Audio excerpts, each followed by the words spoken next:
Bismillahirrahmanirrahim. Assalamualaikum warahmatullahi wabarakatuh dan selamat pagi. Salam sejahtera untuk kita semua. Perkenalkan, nama saya Dr. Yermi SKM Eskep MKes. Saya merupakan salah satu dosen tetap pada program studi Magister Kesehatan Masyarakat Fakultas Kesehatan Universitas Pejuang Republik Indonesia. Saat ini saya dalam proses mengikuti sertifikasi dosen gelombang pertama tahun 2026 yang diselenggarakan oleh Kementerian Pendidikan Tinggi, Sains, dan Teknologi. Video ini dibuat untuk memenuhi salah satu persyaratan sertifikasi dosen, yaitu menyusun dokumen pernyataan diri dosen dalam unjuk kerja Tridharma Perguruan Tinggi atau disingkat PDD UKT PT dalam bidang pengajaran. Sebagai seorang dosen yang menjalankan Tridharma Perguruan Tinggi, yaitu penelitian, pendidikan, dan pengabdian kepada masyarakat, maka pada hari ini saya akan memaparkan salah satu mata kuliah yang saya ampu, yaitu mata kuliah Epidemiologi Penyakit Tidak Menular. Mata kuliah ini adalah salah satu mata kuliah umum yang wajib pada program studi kesehatan masyarakat yang terdiri dari 2 SKS dan diprogramkan pada semester 3 atau semester ganjil. Mata kuliah Epidemiologi Penyakit Tidak Menular membahas teori dan studi kasus mengenai berbagai konsep epidemiologi penyakit tidak menular. Mahasiswa juga belajar bagaimana mengemukakan dan memperjelas serta mengidentifikasi dan menganalisis epidemiologi penyakit tidak menular dengan benar dan operasional. Selain itu, mahasiswa juga diarahkan untuk mengambil data secara real penyakit tidak menular di fasilitas pelayanan kesehatan dan dituntun untuk menilai angka kejadian penyakit tidak menular di fasilitas pelayanan kesehatan tersebut serta merancang upaya pencegahan dan penanggulangannya.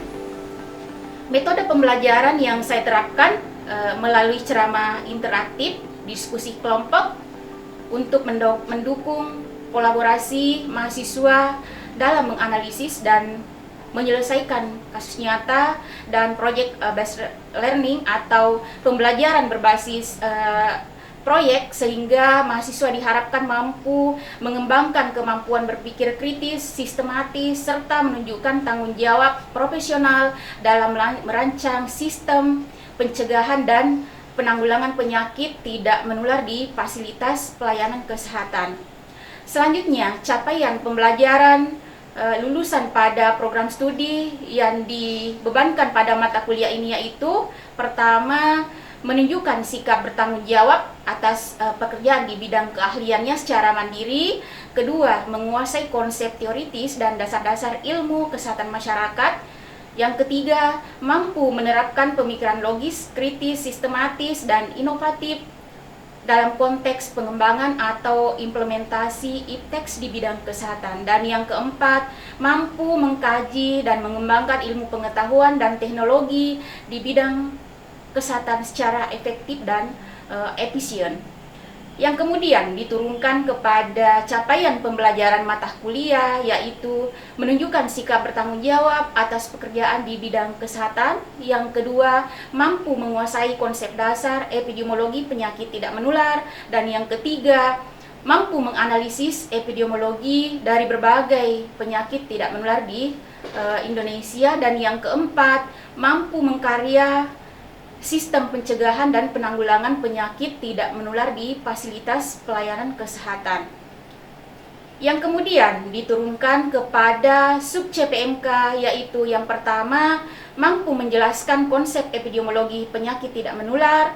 Yang kedua, mampu menjelaskan faktor risiko penyakit tidak menular. Yang ketiga, mampu menjelaskan upaya pencegahan dan penanggulangan penyakit tidak menular. Dan yang keempat, mampu menjelaskan screening penyakit tidak menular. Selanjutnya yang kelima, mampu menjelaskan surveillance penyakit tidak menular. Dan yang keenam, mampu menganalisis epidemiologi penyakit aterosklerosis. Dan yang ketujuh, mampu menganalisis epidemiologi hipertensi. Dan yang kedelapan, mampu menganalisis epidemiologi penyakit jantung koroner. Dan yang kesembilan, mampu menganalisis epidemiologi stroke. Dan yang kesepuluh, mampu menganalisis epidemiologi kanker. Dan yang ke-11, mampu menganalisis epidemiologi diabetes mellitus dan mampu merancang sistem pencegahan dan penanggulangan penyakit tidak menular di fasilitas pelayanan kesehatan dalam bentuk laporan epidemiologi penyakit tidak menular dan mempresentasikannya dengan tanggung jawab dan etika.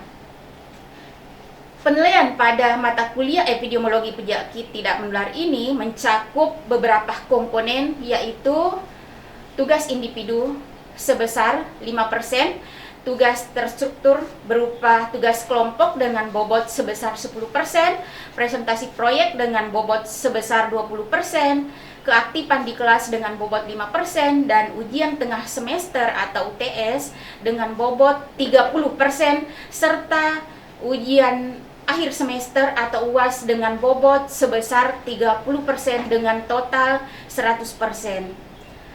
Proses penilaian dilakukan secara objektif dengan mempertimbangkan berbagai indikator, antara lain tingkat ketepatan dan pemahaman terhadap materi, keterlibatan aktif dalam pembelajaran, serta kemampuan dalam menganalisis dan mengevaluasi kasus yang diberikan.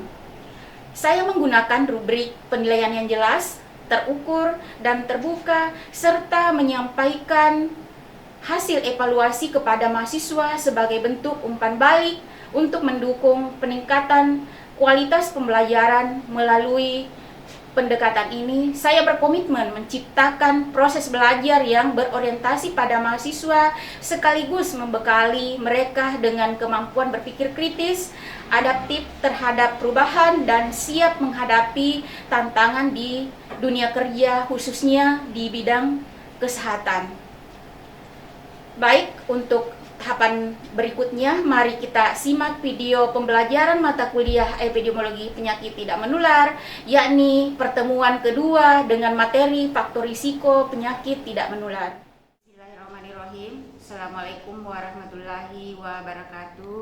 Waalaikumsalam warahmatullahi wabarakatuh. Selamat pagi dan salam sejahtera untuk kita semua. Bagaimana kabarnya semua? Baik. Alhamdulillah. Masih siap mengikuti perkuliahan untuk pagi ini? Siap. Baik. Jadi sebelum kita memulai perkuliahan pada hari ini, mari kita berdoa sesuai keyakinan dan kepercayaan kita masing-masing. Berdoa dimulai. Doa selesai. Jadi sebelum kita masuk sesi materi terlebih dahulu, Ibu cek kehadirannya dulu ya. Ibu.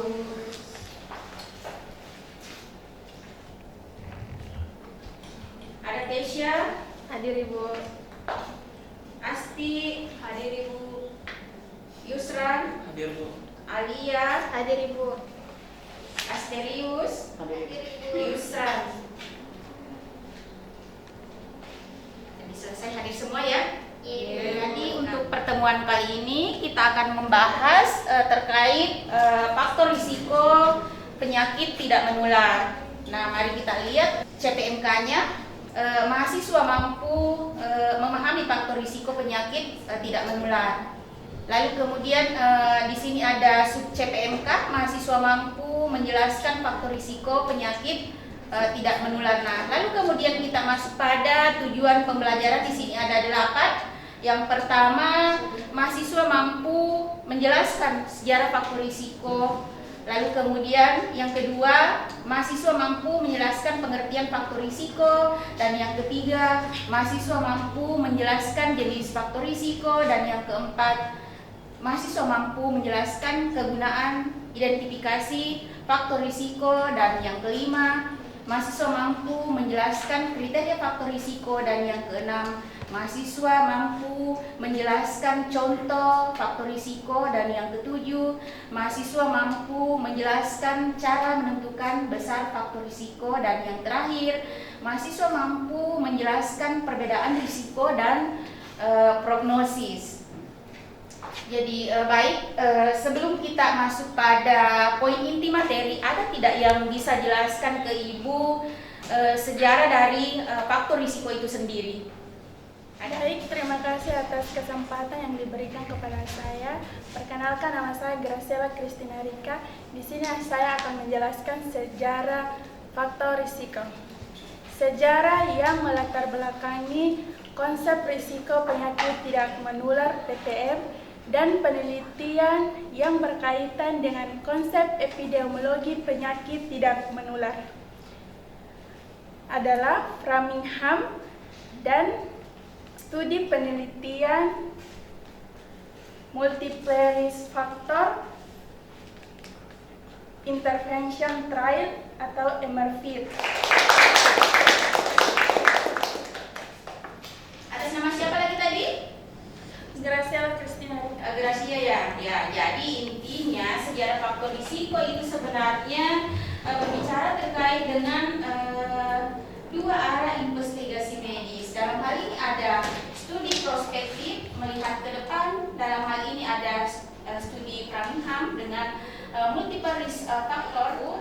Ada di sini tragedi thalidomid. Dalam hal ini yang terpapar obat penenang pada tahun 1959, lalu kemudian peningkatan kasus pada 1960, lalu kemudian meningkat menjadi 477 kasus pada tahun 1961, dan ini dilakukan studi retrospektif. Dalam hal ini melakukan pelacakan ke belakang. Jadi kalau kita melihat studi prospektif ini, dia penelitian kohort, dia ke depan, lalu kemudian kalau kita melihat ini studi retrospektif, maka dia desain penelitiannya case control, jadi kasus kontrol. Jadi selanjutnya ada tidak yang bisa jelaskan ke Ibu terkait dengan pengertian dari faktor risiko itu sendiri sebelum kita masuk ke materi terkait dengan pengertian faktor risiko. Terima kasih atas kesempatan yang diberikan. Perkenalkan, nama saya Dominika Lutierus Bejopuka.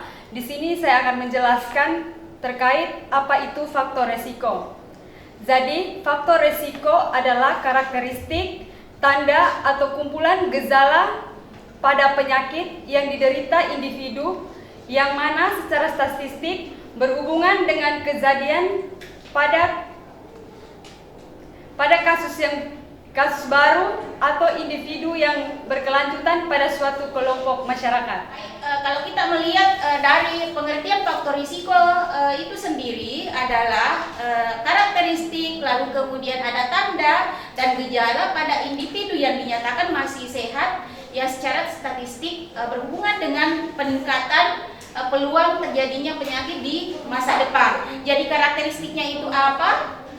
Bisa dalam bentuk umur, lalu kemudian ada genetik. Nah, selain itu tandanya bisa berupa tekanan darah, dalam hal ini tekanan darah tinggi, lalu kemudian perilaku, dalam hal ini bisa pola makan dan merokok dan seterusnya. Risiko, menurut dapat tidaknya risiko itu diubah. Dalam hal ini ada karakteristik yang dapat diubah atau orang sering katakan faktor bawaan atau faktor tetap yang tidak dapat diubah atau yang tidak dapat dimodifikasi atau diubah.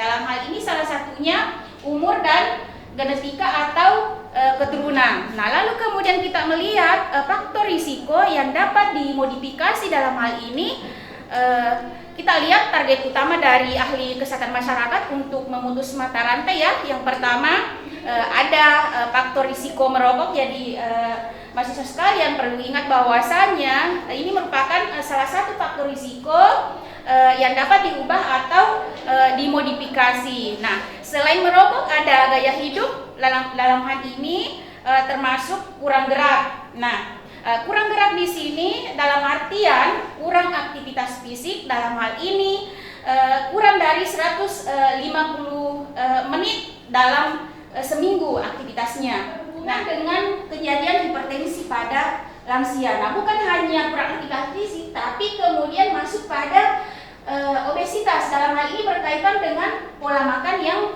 buruk. Tadi dari hasil penelitiannya itu pada tahun 2025 kemarin, nah ternyata kurang aktivitas fisik dengan obesitas itu dia berhubungan dengan kejadian hipertensi pada lansia. Gitu. Jelas ya sampai di sini?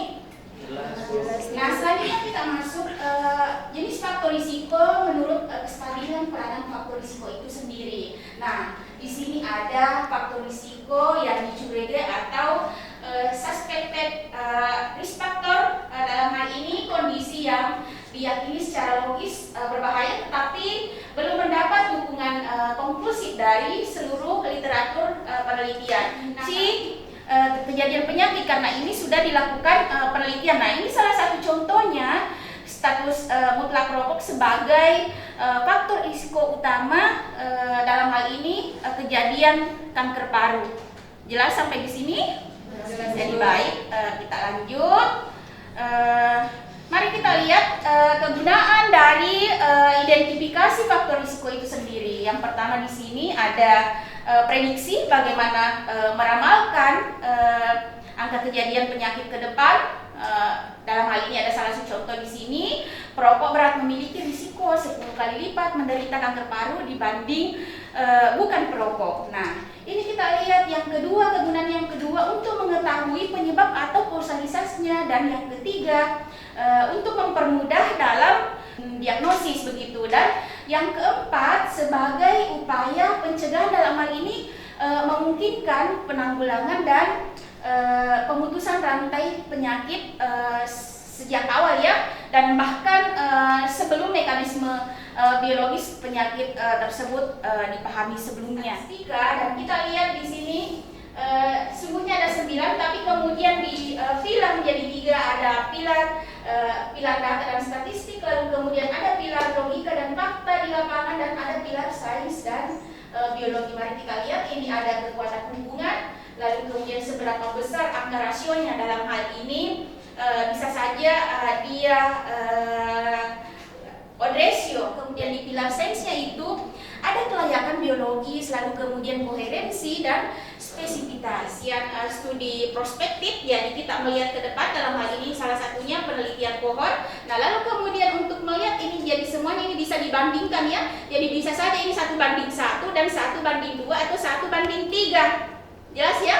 Nah, mari kita lihat ini odd ratio-nya. Jadi kalau odd ratio itu orang katakan odd ratio berarti dia desain penelitiannya itu case control. Jelas ya? Kita menelusuri ke belakang. Jadi kejadian yang sekarang kita telusuri ke belakang. Misalnya kayak hipertensi atau penyakit yang langka, kita telusuri ke belakang. Jelas ya?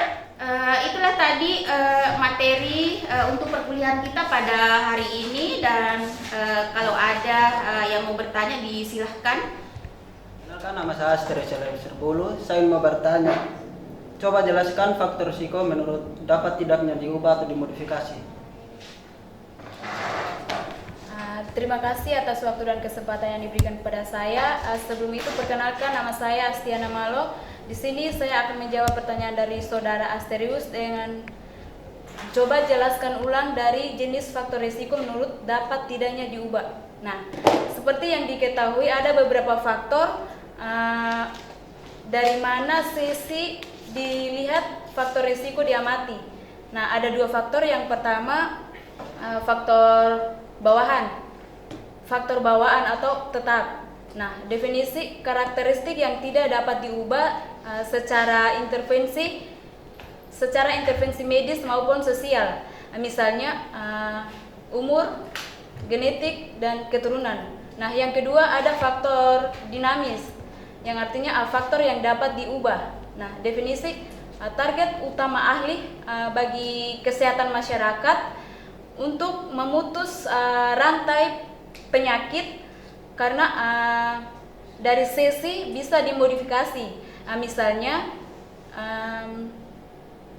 Misalnya merokok bisa dapat diubah, gaya hidup tidak sehat, kurangnya aktivitas, dan mengonsumsi alkohol, dan yang terakhir polusi pada udara. Jadi penjelasan dari temannya tadi jelas ya. Masih ada yang ingin bertanya? Jadi baik, kalau tidak ada lagi bertanya, Ibu yang bertanya ya, ada tidak yang bisa jelaskan ke Ibu terkait dengan kriteria dari faktor risiko itu sendiri? Saya Ibu. Baik, Assalamualaikum warahmatullahi wabarakatuh. Perkenalkan, nama saya Rosna Ruslan. Jadi saya akan membahas kriteria faktor risiko, yang dimana itu terbagi menjadi 9. Yang pertama, kekuatan hubungan, yaitu seberapa besar angka rasio. Yang kedua, efek dosis atau respon, yang dimana paparan makin tinggi atau efek makin cepat. Nah, adapun ketiga itu konsistensi, yang dimana riset diulangi di tempat atau waktu berbeda tetapi menghasilkan temuan yang sama. Probability, yang dimana paparan harus mendahului efek atau penyakit. Nah, adapun selanjutnya bukti eksperimen, yang dimana didukung oleh uji coba klinis atau acak. Adapun analogi temuan selaras dengan riset sejenis di masa lalu. Adapun kelayakan biologis, runtutan kejadian dapat diselesaikan secara masuk akal oleh ilmu biologi. Nah, adapun koherensi, yang dimana teori alamiah dan biologi selaras utuh dengan temuan data dan epidemiologi. Nah, adapun terakhir yaitu spesifitas, yang dimana paparan tunggal mengarah pada efek atau spesifik. Nah, itulah penjelasan saya tentang kriteria faktor resiko. Jelas ya? Jadi Jelas ya? Nah, jadi Rosna silakan duduk, beri aplaus untuk Rosna. Jadi selanjutnya kita masuk pada kesimpulan. Ada yang bisa berikan kesimpulan untuk perkuliahan kita pada hari ini? saya Ibu. Iya. Di sini saya akan menjelaskan kesimpulan yang pertama itu tadi faktor risiko. Nah, faktor risiko itu karakteristik, tanda atau gejala pada individu yang masih bebas dari penyakit, dan secara statistik dia berhubungan dengan peningkatan peluang yang terjadinya penyakit di masa depan. Nah, tadi ada pun 3 yang bentuknya, yang kedua subjeknya dan sifatnya. Nah, bentuknya itu terbagi jadi 3. Yang pertama itu karakteristik, yaitu umur sama genetik, dan yang kedua itu tanda seperti tekanan darah tinggi, dan yang terakhir itu perilaku. Nah, dia merujuk pada merokok dan pola makan. Yang selanjutnya itu kalau subjeknya dia selalu diukur dan diidentifikasi pada individu yang masih saat ini berstatus sehat. Nah, yang terakhir itu sifatnya, dia menunjukkan peningkatan peluang secara statistik, bukan divonis. Baik, itu saja. Iya. Kesimpulan mencegah jauh lebih baik. Jadi intinya dalam epidemiologi penyakit tidak menular, ketiadaan suatu bakteri penyebab memaksa kita bertindak sebagai investigator yang proaktif, melacak multi kausalitas dari faktor risiko itu sendiri. Jadi intinya meski kita tidak berdaya melawan faktor bawaan seperti genetika, tugas absolut kita adalah bagaimana memanipulasi faktor yang dapat diubah, dalam hal ini gaya hidup, polusi, ataupun diet sebelum seseorang terpaksa masuk ke zona sakit ataupun prognosis. Jadi intinya memutus rantai risiko hari ini adalah menyelamatkan jutaan perjalanan pasien di masa depan. Nah, ini ada referensi utama, jadi mahasiswa sekalian bisa dibaca ini sebagai referensi ya, dan ada pula referensi pendukung, jadi kalian bisa baca artikel bereputasi, dalam hal ini ada Scopus Q1 sampai dengan Q4, dan tentunya Q1 yang jauh lebih baik, dan selain itu ada juga artikel terakreditasi SINTA, dan yang terakhir ada modul epidemiologi penyakit tidak menular yang Ibu sudah buat bersama dengan tim. Jadi mahasiswa sekalian bisa nanti mengambil di bagian akademik ya. Nah, selanjutnya seperti biasa setiap Ibu masuk ya, kita ada kuis di akhir perkuliahan. Jadi link kuis Ibu sudah share di grup mata kuliahnya. Silahkan buka HP masing-masing. Sudah dibuka linknya? Iya. Jika sudah dibuka, silahkan dikerjakan. Waktu pengerjaan 5 menit dimulai dari sekarang. Sudah selesai? Sudah ya? Sudah. Ya. Selanjutnya kita masuk pada tugas kelompok. Nah, sebelum Ibu masuk pada tugas kelompok untuk pertemuan kali ini, maka Ibu tanya dulu, sudah sampai di mana tugas kelompok yang Ibu berikan pada pertemuan sebelumnya? Jadi intinya Ibu berharap ya dikumpul tepat waktu dan jangan lupa videonya diupload di YouTube lalu linknya dikirim ke Ibu. Terima kasih ya. Nah, untuk pertemuan berikutnya kita akan membahas tentang upaya pencegahan penyakit tidak menular.